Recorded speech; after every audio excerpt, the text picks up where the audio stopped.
የስኬታማ ትዳር መለኪያ ተደርጎ ከሚወሩ ወይም ከሚነሱ ሐሳቦች መካከል አንዱ ምንም አይነት ችግር ያለ መኖሩ ነው ተብሎ ይታሰባል። አንዳንድ ቤት እውነት እንደዛ ይሆናል? ችግሮች የሌሉበት ትዳርስ አለ ወይ?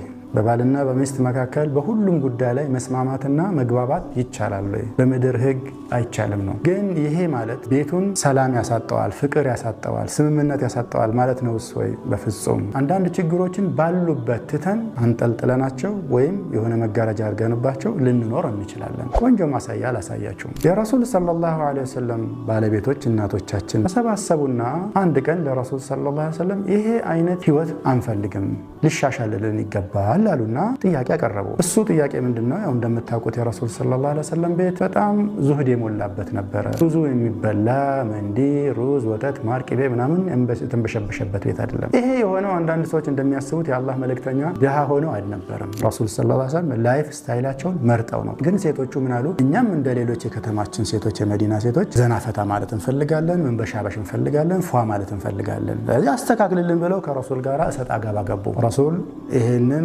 አልቀበልም አሉ። ቢደረግ ቢሰራ ነገሩ መፍትሄ አላገኘም። ከዛ በኋላ አላህ ሱብሓነሁ ወተዓላ አማራጭ መጣላቸው ለሴቶቹ። ያ አዩሃ ነብዩ ቁል ሊአዝዋጅከ ኢን ኩንቱነ ቱሪድነ አልሐያተ ዱንያ ወዚነተሃ ፈተዐለይነ ኡመቲዕኩነ ወኡሰሪሕኩነ ሰራሐን ጀሚላ። አንተ ነብዩ ሆይ ለሴቶችህ ንገራቸው፣ ኑ በላቸው፣ አማርጣቸው አላቸው። አላህ ምን ፈተዐለይነ ኡመቲዕኩነ ኢን ኩንቱነ ቱሪድነ አልሐያተ፣ በእርግጥ የምትፈልጉት በዱንያ ላይ ፏ ብሎ መንበሻበሽን ከሆነ ኑ ችግር የለም፣ ተንበሻብሾ ከኔ ጋር መኖር ይሄለች። ወኢን ኩንቱነ ቱሪድነ አላህ ወረሱለሁ ወዳር አልአኺራ፣ አላህን መልእክተኛውንና ዳር አልአኺራን ያኒ ጀነትን የምትፈልጉ ከሆነ ደግሞ ኢነላህ አዐደ ሊልሙሕሲናት ሚንኩና አጅረን ዐዚማ፣ ከእናንተ መካከል አላህን ለሚፈሩት አላህ ትልቅ ምንዳ የጀነት አገር ጸጋን አሰናድቶላቸዋል።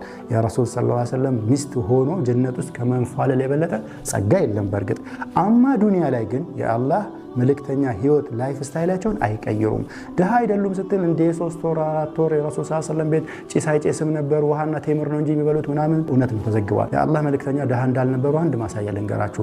ሐጅ ባደረጉበት ዓመት ረሱል ሰለላሁ ዐለይሂ ወሰለም ያው ሐጅ የሚያደርግ ሰው በአብዛኛው ያርዳል። ከ3ቱ አይነት ሐጆች በአንዱ ይታረዳል። 100 ግመል አረዱ። 100 ግመል አርዶ ድሃ የሚያበላ ሰው ድሃ ነው? ቢላሂ አለይኩም እንዴት ይሆናል? በፍጹም ድህነት አልነበረም። ላይፍ ስታይሉን መርጠውት ነው ረሱል ሰለላሁ ዐለይሂ ወሰለም የዙሁዱን ከዱንያ ጋር የመፋታትንና ምክንያቱም ነገ ተነጎዳ የሚመጣው ትውልድ ሀብታም ብቻ ባለጸጋዎች ባለስልጣኖች ብቻ አይሆኑም። የዚህ ኡመት አብዛኛው ፓርት ወይም ዓለም ላይ እንደምታውቁት አብዛኛው ህዝብ ህይወት ከእጅ ወደ አፍ ነው የሚሆንበት። ስለዚህ እነዚህ ሰዎች ረሱሉን እንደ ሞዴል ላይ ወስዱ ነው። የተንቀባረረ በጣም ያለ የዘነጠ ህይወት ብቻ ከኖሩ የነበረው ረሱል ሰለላሁ ዐለይሂ ወሰለም እሳቸውማ እንዴት ለድሆች እንትን ሊሆኑ ይችላሉ?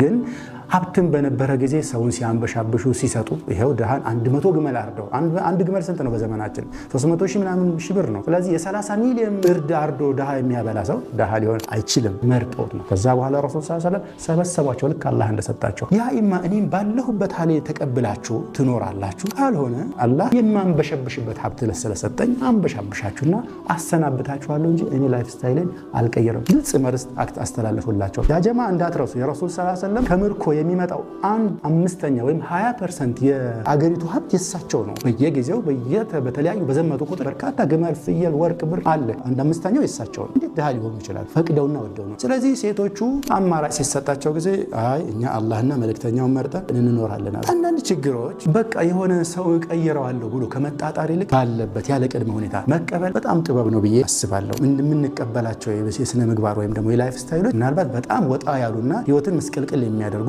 ጤናን፣ አቂዳን፣ አኽላቅን በጣም የሚጎዱና የሚረብሹ እስካልሆኑ ድረስ ሁሉ ነገር እኔና እሷ ተመሳስለን እንኖር ብሎ መወሰን ትዳርን ስኬታማ አያደርገውም። የተሳኩ ትዳሮች ነገር ግን ልዩነት ያለባቸው የተለያየ አይነት ማንስማማባቸው ነገሮች አሉ። ግን የሆነ መጋረጃ አድርገን ባለበት ተቀብለን መኖር ነው ትዳርን ስኬታማ የሚያደርገው። እስኪ ሀሳባችሁን አጋሩ። እውነት በትዳሮቻችን ሁላችንም ስኬታማ ለመሆን በሁሉም ሀሳባችን መስማማት አለብን? ማንስማማባቸው ሀሳቦችስ ምን አይነት ሊሆኑ ይችላሉ? ከስር ኮሜንት ላይ ብታስቀምጡልን እንማማርበታለን።